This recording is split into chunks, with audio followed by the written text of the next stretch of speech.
Learn English fast. Like, share, subscribe.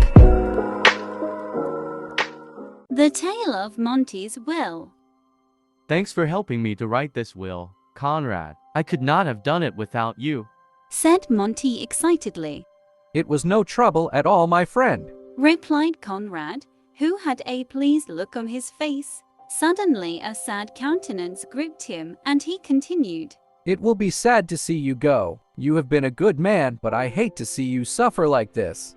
Monte coughed twice before replying. I wish I could see the expressions on their silly faces when they hear the contents of this will. They are excellent pretenders. The rumors prove true. They think they will claim my mansion when I die. Yet they have inherited millions of dollars a year ago and chose to remain in that small thatched house for others to pity them.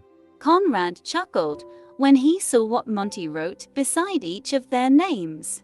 Monte was too weak to laugh, but a look of pleasure stretched across his face. I will also include an endnote. Said Monte. They will never put foot on this plantation ever again. Monte died a few weeks later from a really bad flu. He had recently returned to the beautiful island called Santo Monaco, where he owned a large plantation. His family members were good caretakers there while he was away. They took great care of the property as though it belonged to them. Monte was often heard promising them different things he earned. The members of the small rural community considered Monte to be a kind-hearted man because on frequent trips prior to his illness, which led to his demise, he would take souvenirs and other small tokens for them to enjoy. Everyone looked forward to his return, and he received a warm welcome home party that was the talk of the island. Monte had no offspring. He was the only child for his parents, who died when he was only 9 years old. He migrated to Florida to reside with his foster family. He inherited the plantation from his paternal grandfather because he was their only grandchild. He made frequent visits to the island when he became a man. He fostered great relationships with his cousin Susanna, who he affectionately called Sue, and his aunt Margaret.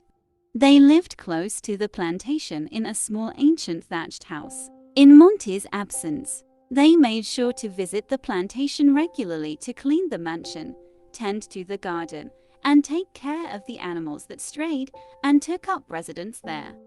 The yard was filled with beautiful flowers and many fruit trees. There were animals like chickens and dogs, which were frequent visitors to the plantation because they enjoyed the fruits that ripened and fell to the ground in the different seasons. Sue and Margaret often watered the garden to make sure that the plants grew tall and strong. The front lawn of the plantation was beautified by the plants, which provided a sightseeing adventure for visitors and locals alike. The duo made pets of the strays and fed them well whenever they visited the plantation. They also sold ripe fruits like bananas, apples, plums, mangoes, avocados, and oranges in the local market in order to get money to pay Ralph the gardener for mowing the lawn. Monte was always pleased with how the plantation was well kept. He always promised to reward them for their generosity in volunteering to help him to take care of the monument that reminded him of the legacy of his parents and grandparents.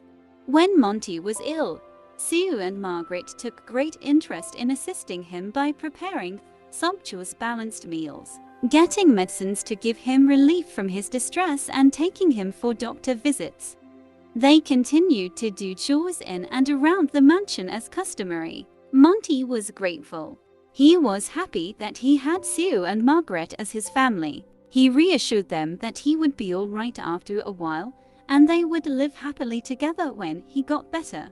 All were hopeful. I do not think I will make it. Sue recalled hearing Monte say a few days before his passing. Her heart sunk, but she thought that it would be best if he died than to suffer in the way he did. She also thought that her family would inherit the plantation and continue to take good care of it since Monte had no next of kin.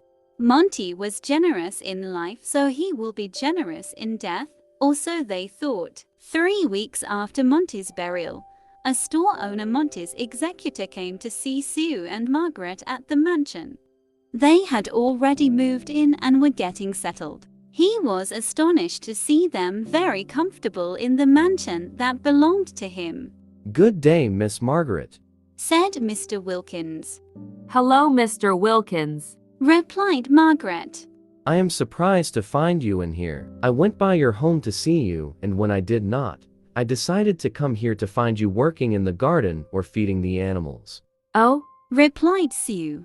we have come to reside here in the mansion to continue to take best care of the property like we did when Monte was alive. Ah, I see. However, I do not think you should be here. I have a document that Monte signed in my presence, a will. It will clear things up. Scoffed Mr. Wilkins. Margaret was furious. Sue looked confused. Mr. Wilkins took a seat in the comfy leather sofa next to an antique piano that Monte once promised Sue. Mr. Wilkins began reading.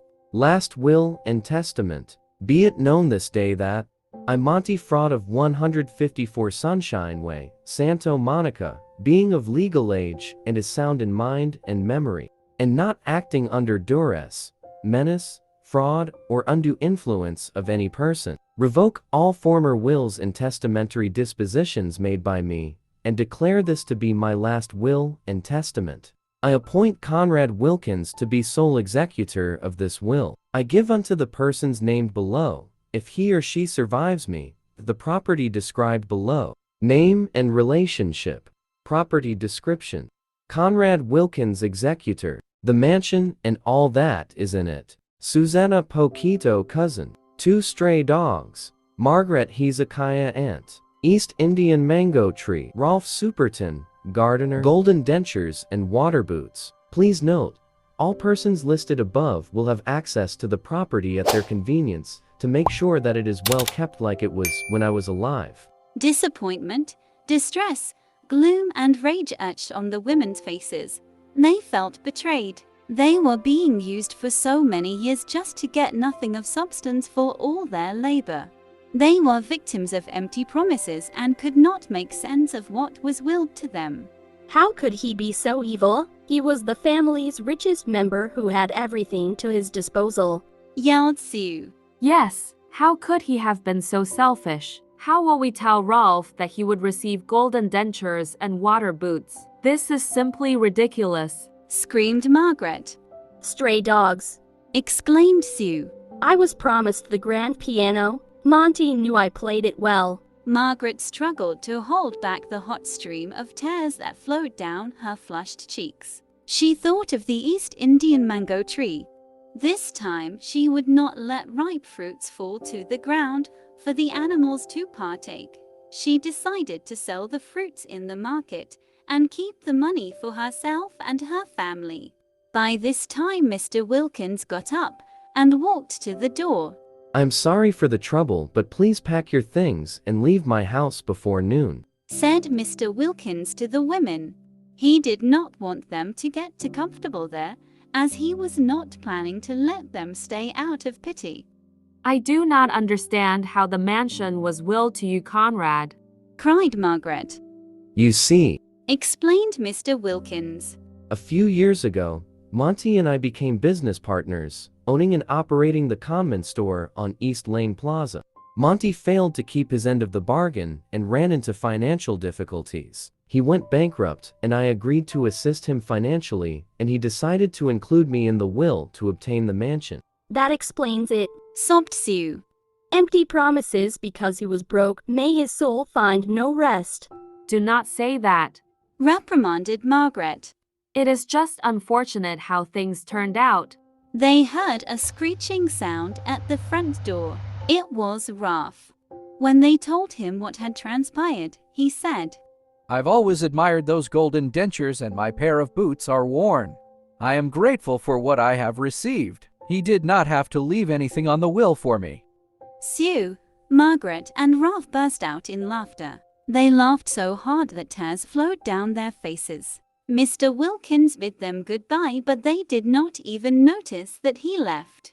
After a good round of laughter, Ralph helped them pack up their belongings, and they moved back to their small thatched house, where they considered making a better life with the millions of dollars they had after such an embarrassing ordeal. Thanks for watching. Remember to like, share and subscribe.